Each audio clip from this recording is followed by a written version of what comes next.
if you look into this infrastructure space, you'll find a lot of very strong African players, and they're not staying in Africa. They're going global.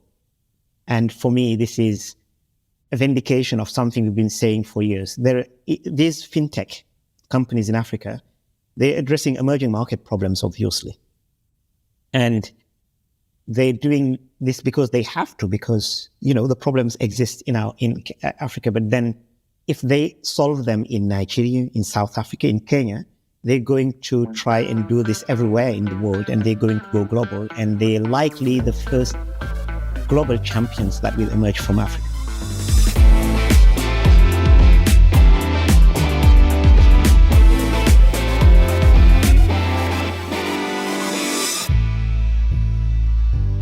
Hello everyone, and welcome to Fintech Leaders. Coming to you from New York City, I'm your host, Miguel Armaza, and I'm a co-founder of Gilgamesh Ventures, a venture capital fund that backs early-stage fintech entrepreneurs in the US, Canada, and Latin America. If you enjoyed this conversation, I invite you to leave a review on Apple Podcasts, Spotify, or wherever you get your show so more people can learn about fintech leaders. In this episode, I sit down with Tidjane Deme, General Partner of Partech Africa, one of the largest Africa-focused venture capital funds with close to 500 million in assets under management just for Africa. Some of their investments include TradeDepot, Wave, Yoco, Reliance, and Nomba.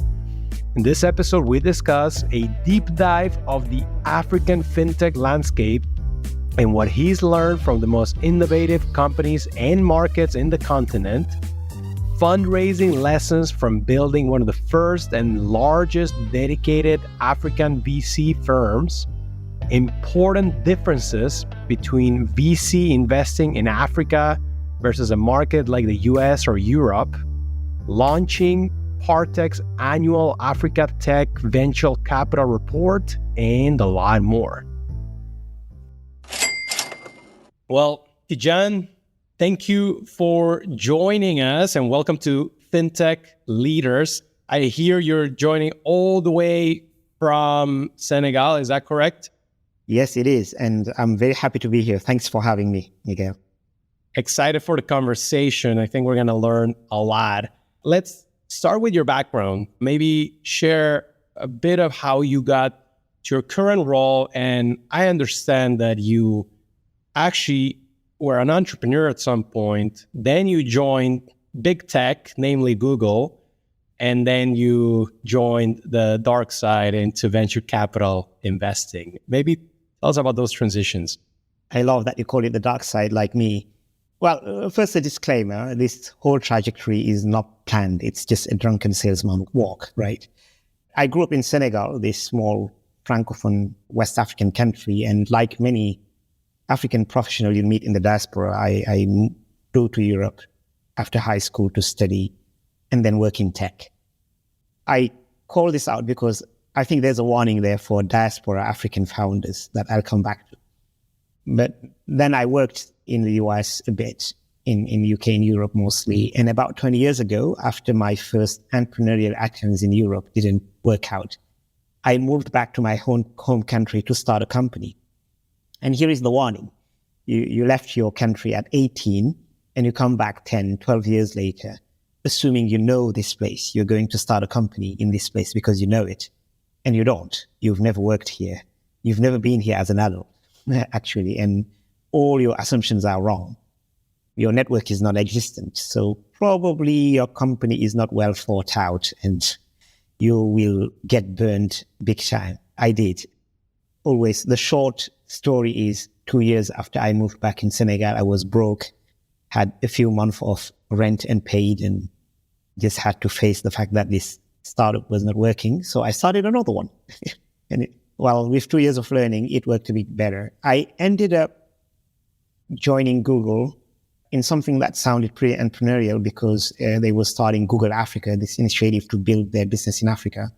And for 8 years there, I was involved in enabling a democratized access to internet, for instance, across the region. or supporting, the growing ecosystem of internet entrepreneurs. So this exposed me to the emergence of, a growing and very strong pool of entrepreneurs across Africa, whether it's in Nairobi, in Lagos, in South Africa, in Senegal, in Cote d'Ivoire. There was this first cohort of entrepreneurs, what I would call tech entrepreneurs, but really building internet-driven companies. And they were addressing very large, very deep, very foundational, problems. And they were doing it in a very tough environment, of course. So when my friend of 30 years, Cyril, called and said with this idea to launch a fund to support them, I was in.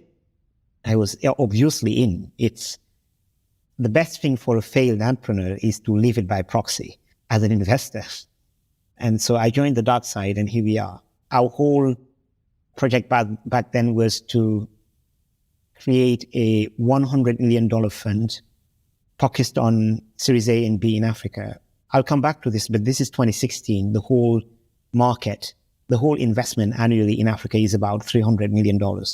So it sounds pretty ambitious. And we are selling that this market is growing. We are trying to sell an exponential curve, but it's, you've zoomed on the beginning of the curve. It looks very flat. But again, I'll come back to this. But for some reason, investors trusted us, and we launched our fund in 2018. It was about $140 million. We've invested that fund over the last 5 years in a very interesting market. And we've just launched our second fund, which is about, we did a first closing with about $260 million. And we're doing the final closing in a few weeks. And so that first fund, $140 million, was that focused exclusively in Africa? Yes, it's a fund that's focused exclusively in Africa. We've invested it into 17 companies across 9 countries in Africa. So 9 countries are where these startups originated, of course. But if you look at the footprint today, they're active in more than 30 countries in Africa. Yeah, that makes sense. And I can imagine that raising that first fund was not easy at all. And obviously you found the right LPs eventually, but maybe tell us about that initial experience. What were some of the most surprising, frustrating questions that you got, and how do you think you actually were able to convince investors? Yes, so actually, for context, two important elements in the background is that Cyril and I, at that point, had worked about 20 years in tech in Africa. So we knew this space very well, but we had zero experience in VC. So that was one interesting challenge. And then, of course, we're raising for Africa, early stage tech. And that was something not a lot of people were familiar with, to state it mildly. So there was a lot of education to do throughout this fundraising. One stat I love to give is between, the moment we started this and our first closing, we pitched 360 investors to achieve our first closing. Well, I feel like, again, about 25 of them, in the first closing was a very good conversion rate. It took about 1.5 years to get to first closing. Again, this is just, might sound from other places might sound long, but it was deemed in Africa back then really a record, a world-shattering record, to do this in less than 2 years. We spent, again, a lot of time explaining the tech ecosystem in Africa, and which meant we had to collect a lot of data, build a lot of analysis just to bring people on board. And this put us in a position at the end of 2016. We looked at all of the data we had and all of the insights that sounded really surprising to a lot of people. And we decided the best thing to do would be to share it. So we published back then on Cyril's LinkedIn profile our first report on VC in Africa. And this has become a staple of our team. We publish every year at the end of the year a report on VC investment in Africa. It's been 7 years. And so it's put us in a very interesting position to sort of be witnesses and narrators and, active stakeholders in the evolution of this ecosystem. Yeah, I have certainly read at times your report, the latest one, but also I think going as far back as 2018, 19, I remember reading it. It's very good. And I imagine it also, it helps with brand building and finding interesting opportunities to invest in, right? You probably have entrepreneurs reading and then reaching out to you. Absolutely. So yes, publishing this report is good for us in many ways. First, our investment team across Africa participate in collecting this data. So it means everybody all the time has their finger on the pulse. So that's one thing. Second, it gives us a wealth of data, now more than 10 years of data that we can leverage when we're looking at where we should be going next. For instance, my travel in 2 weeks, I will look at which company raised Series A or seed money 12 months ago that I should check into when I land in Lagos in 2 weeks. So it serves in many ways. But yes, it's great for brand. But really, for me, the most important impact is it created this tool to tell everybody around the world what is going on in Africa. And at a crucial time when the ecosystem was really taking off, between our first report and the one last year, the total amount invested in the ecosystem in Africa went from, let's say in 2016, it was $360 million invested in the whole continent in a year. And then in 2022, it was about $6 billion. So it's interesting that we were publishing this and telling this story at the time where this was happening, because I think it contributed to a lot of people taking notice about what's going on in Africa.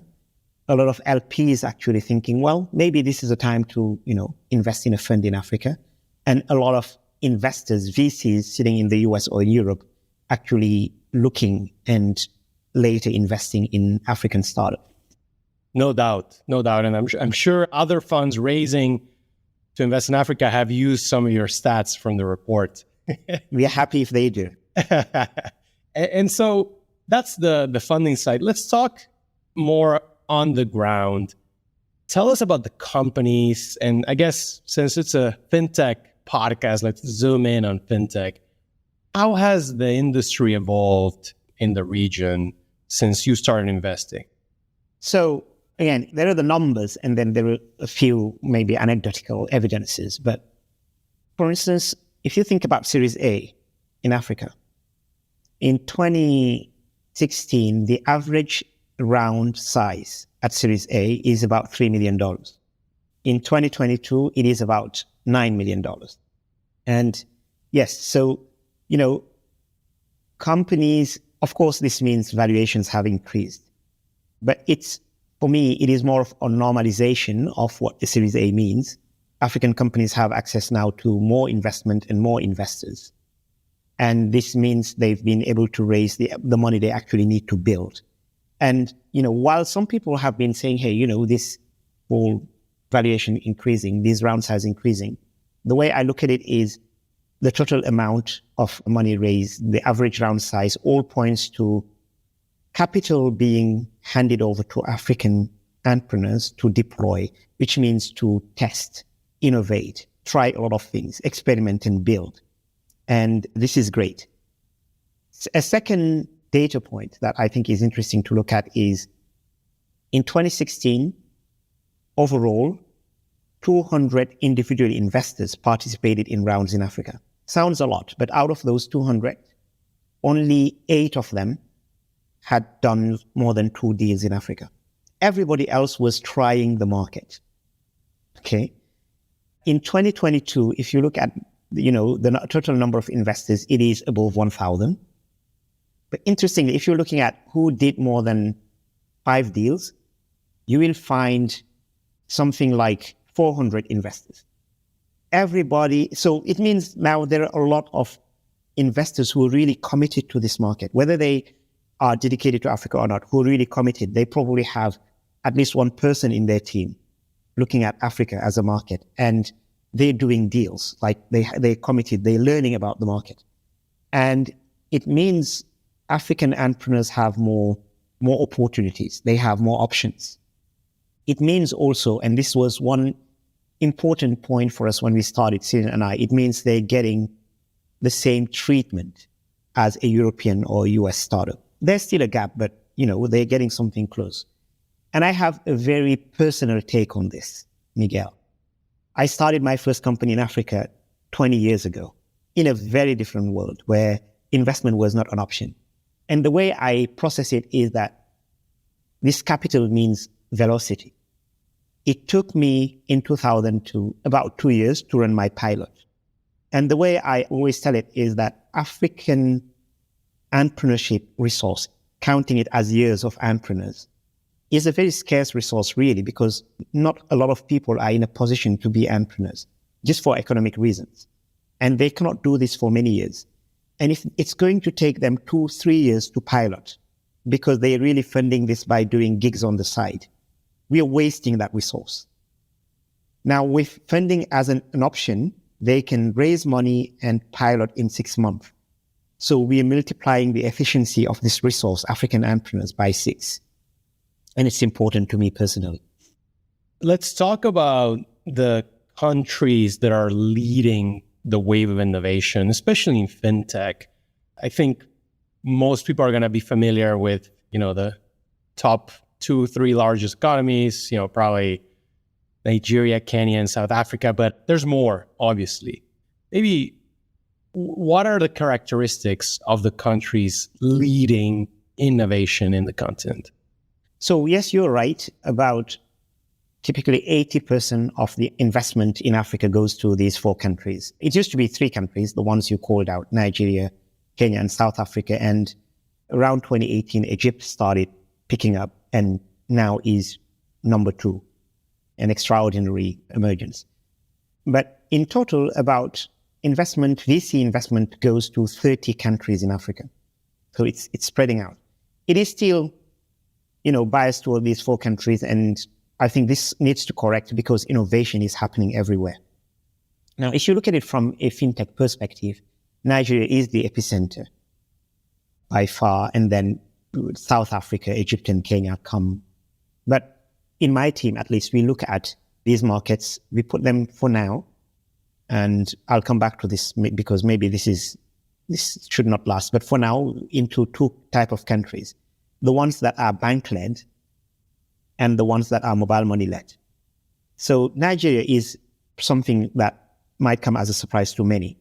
So very large market, the largest GDP in Africa, a very, large and strong banking sector. And where you will find these unexpected things. Did you know that in Nigeria, most adults living in cities have 2-3 bank accounts? So, you're going away from this narrative of low banking penetration to, in Nigeria, if you walk into Lagos today, 80% of the adults you meet have multiple bank accounts and they use them daily. And why do they use them daily? Because bank transfers in Nigeria, instantaneous. If you wire money to somebody else in Nigeria through your bank, it will happen in 1 minute, 2 minutes tops. They will receive the notification. The money will land in their bank account. And it is dirt cheap, these transfers.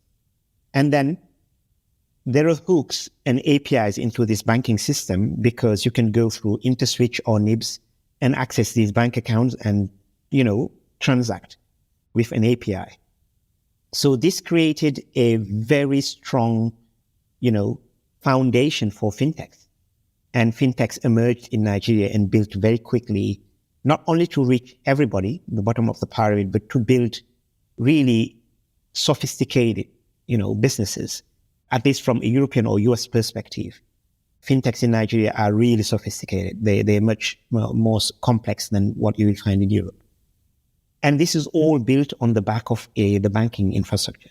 And then if you go to Kenya, say, or Senegal, where I live, these ecosystems are completely mobile money led.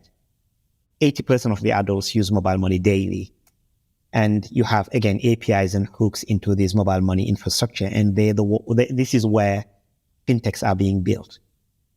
So again, at the end of the day, it creates environments that are very conducive to fintech, but starting from very different backgrounds and contexts and infrastructure. Which is why you need local builders. Yes. And so what's interesting is when you go down the list of countries, this is true in many countries now. Of course, you go beyond the top 4 countries, then you look at Ghana, very strong mobile money environment, a lot of fintechs building. You look at Senegal, Cote d'Ivoire, these Francophone countries, they're also seeing a strong emergence of fintechs built on mobile money. You go to places like Uganda, East Africa in general, Uganda, Tanzania. So a lot of countries where we're seeing, so it might be misleading if you look at the amounts invested, but if you look at the transaction count, you will see a lot of seed activity in these countries that is, saying a lot about what the deal flow at Series A and B will look like in the coming years from these countries. So we are very optimistic about the market diversifying away from these top 4 countries, and especially in fintech. We're seeing it already happen because fintech is always a few years ahead of the curve in Africa. So are you seeing developments in B2B fintech as well? Because obviously a lot of it, what you've just mentioned is banking consumer or providing services on top of existing payment rails. But how about the B2B side? So interestingly enough, in the tech startup ecosystem in Africa, people go very quickly to B2B because it gives you very quickly a sustainable business model. And again, if you think about an environment where access to capital have not been so easy, building a sustainable business very early is important.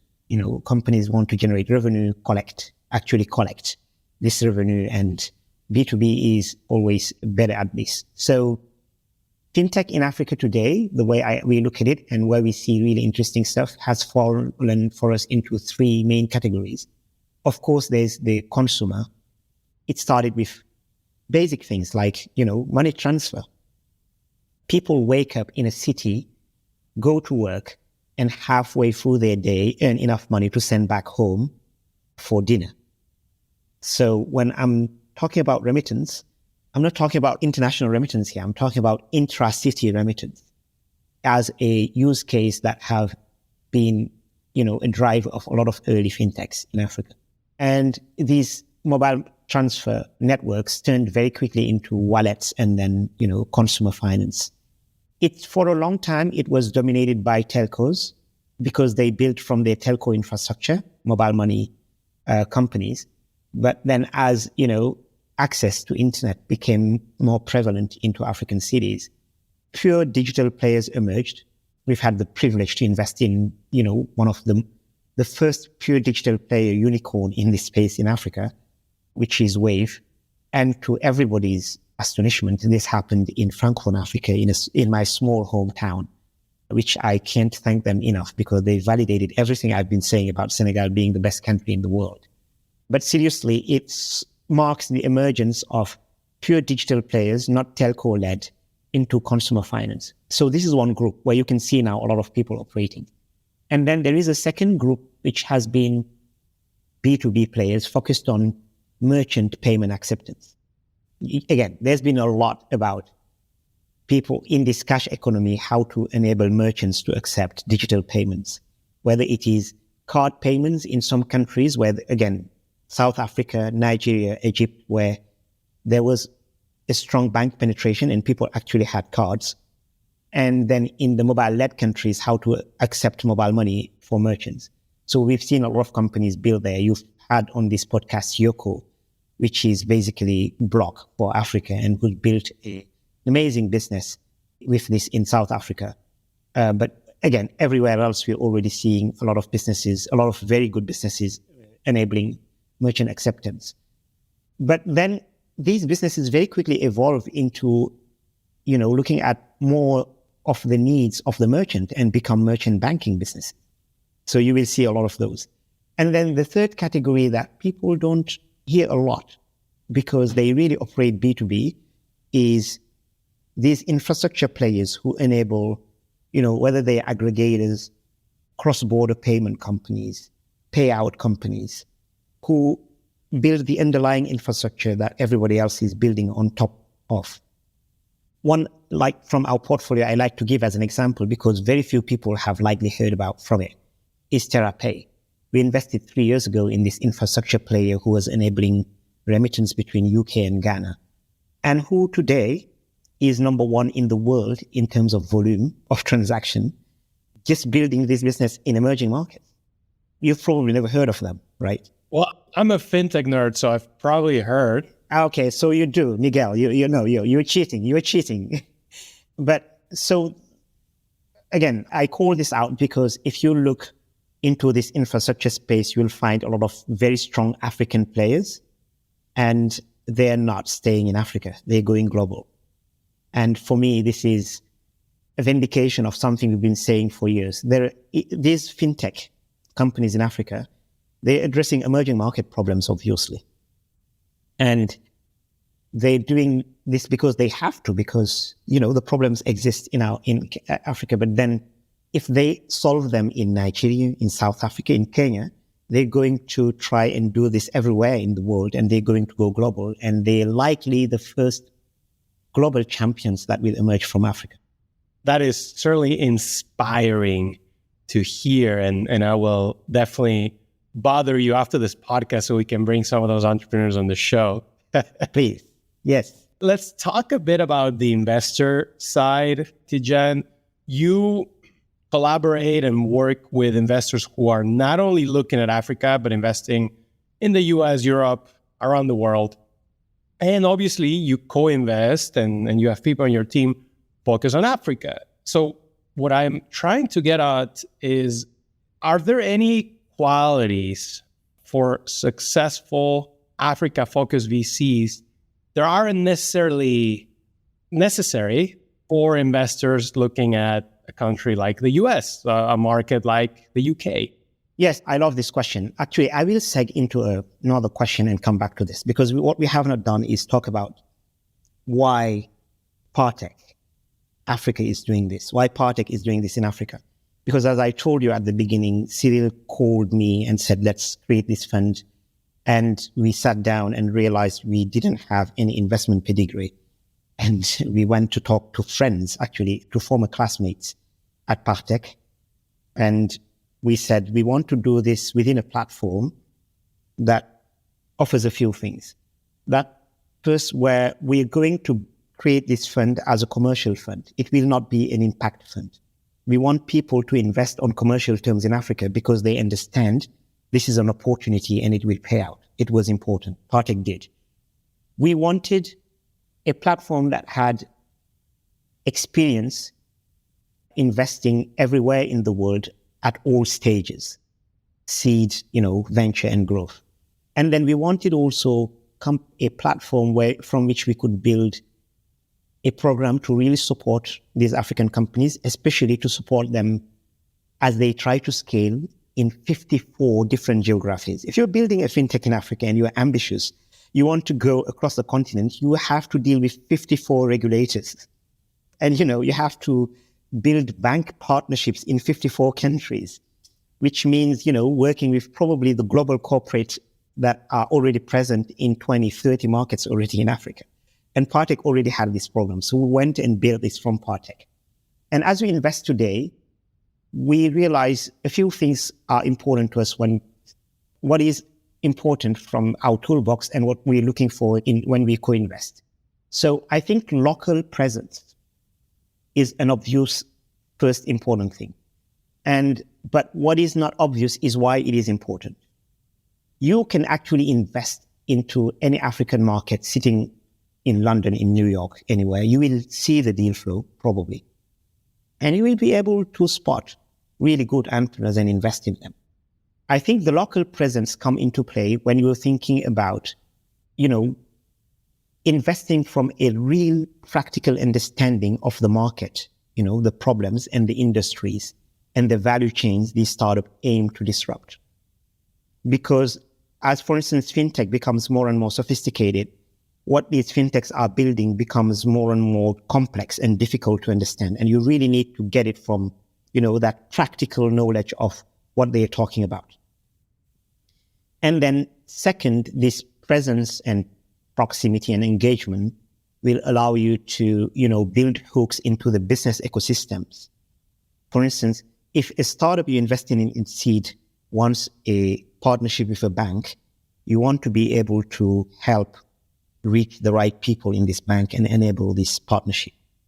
And then something that is much less obvious, if a Nigerian company wants to expand into Ghana or into Abidjan, they, like me, they probably flew out of Nigeria, studied in the UK, they know Nigeria, they know the UK, they know the US, they don't know anything about Cote d'Ivoire.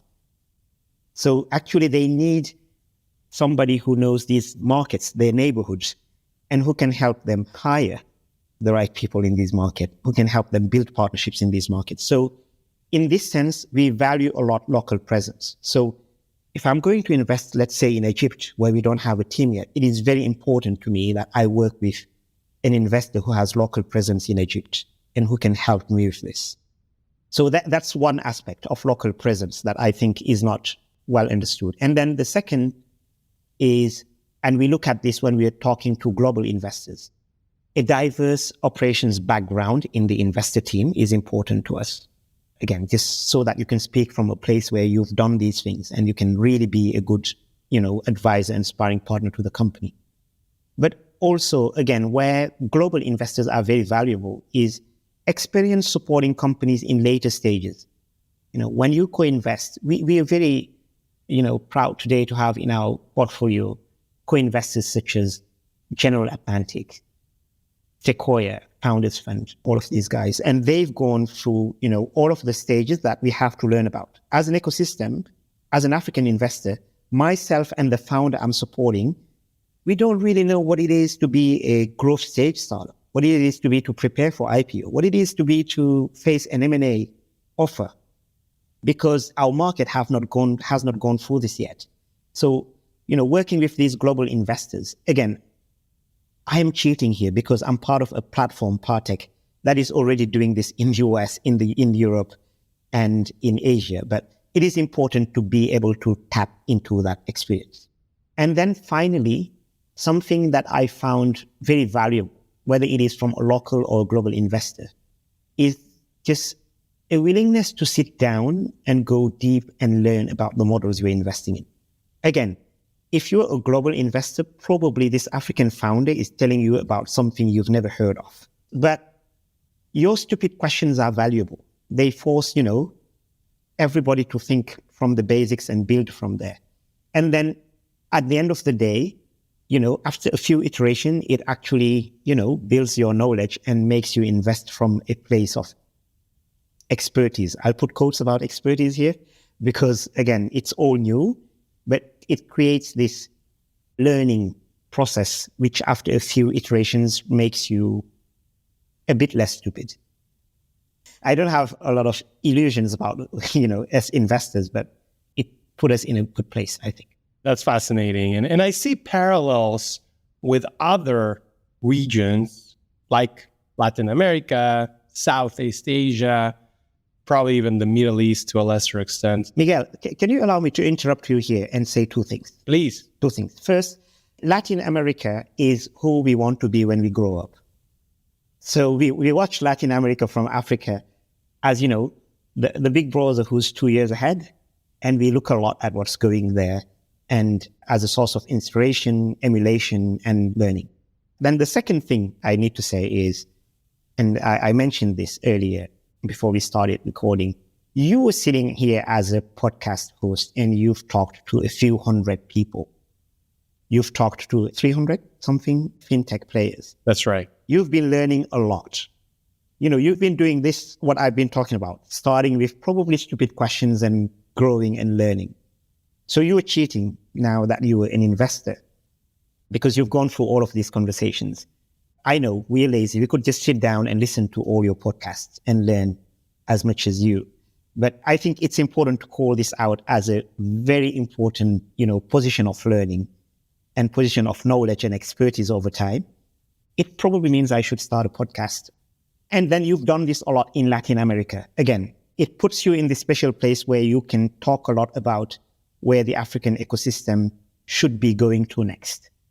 That I think it's important to call out. Sorry for interrupting. No, thank you, Tidjane. And we'll have to organize some sort of visit from you and maybe some portfolio founders to places like Brazil or Mexico. And Absolutely. I'll be happy to help you with that. And so going forward, before we run out of time, what has you the most excited about, the next year or two? And by the way, you mentioned a little bit at the beginning, you guys just raised recently, a couple months ago, a fund that's, I think, twice as big as the initial one or close to that. And, that puts you in an enviable position in a market where there isn't so much capital. So with that in context, what has you the most excited?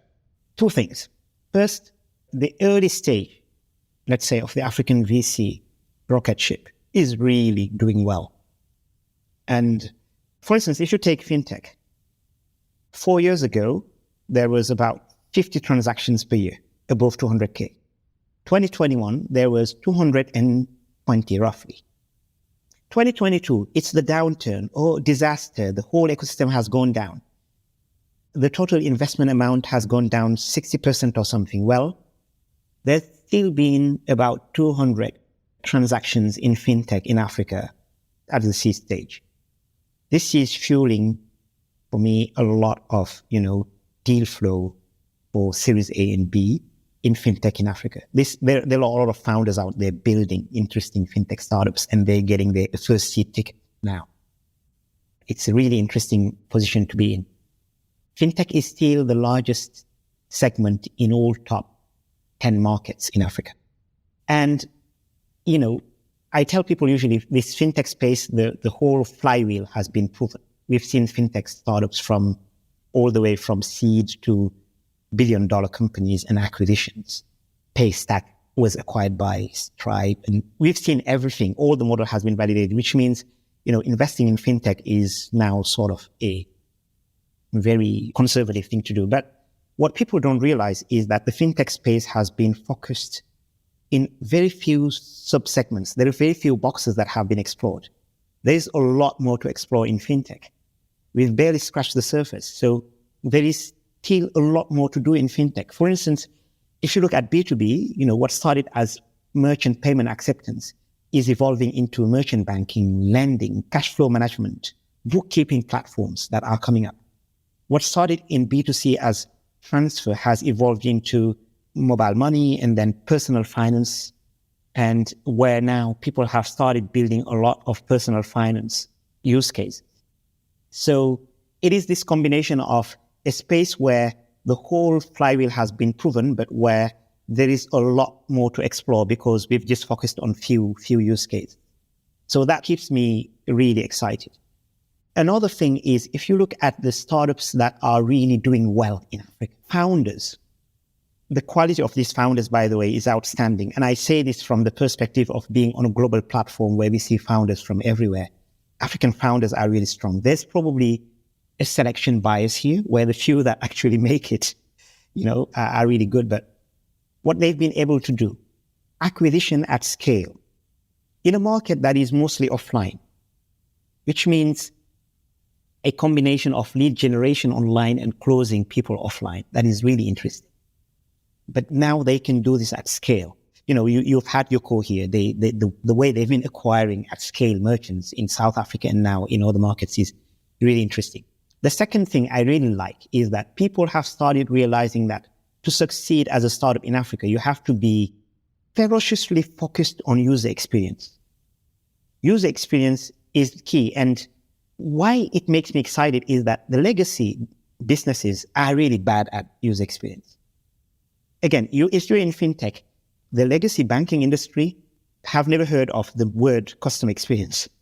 And, there is a large population, very young, digital natives in Africa who are coming into adulthood and who will need financial services.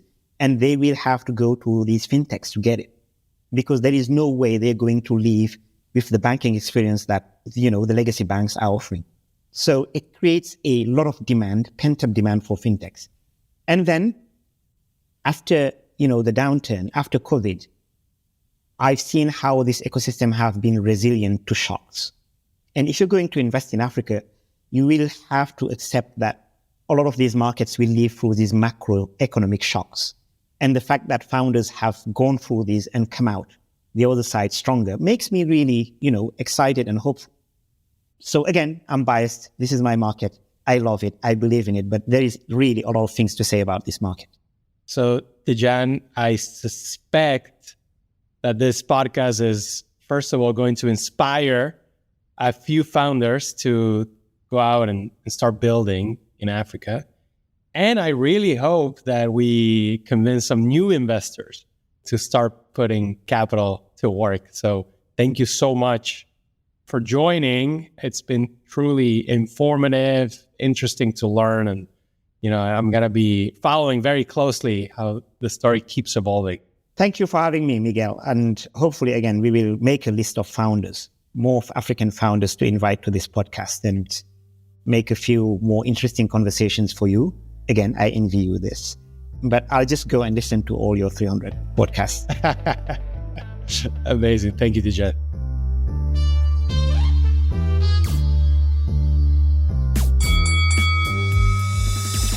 Thanks for tuning in. I hope you enjoyed this great episode with Tidjane from Partech. If you want more interviews, make sure to subscribe, follow, and leave a review on Apple Podcasts, Spotify, or wherever you get your shows. It helps. It means a lot. And if you have any suggestions or thoughts about the show, just drop me a line on Twitter or LinkedIn. Signing off till next week, I'm your host, Miguel Armaza.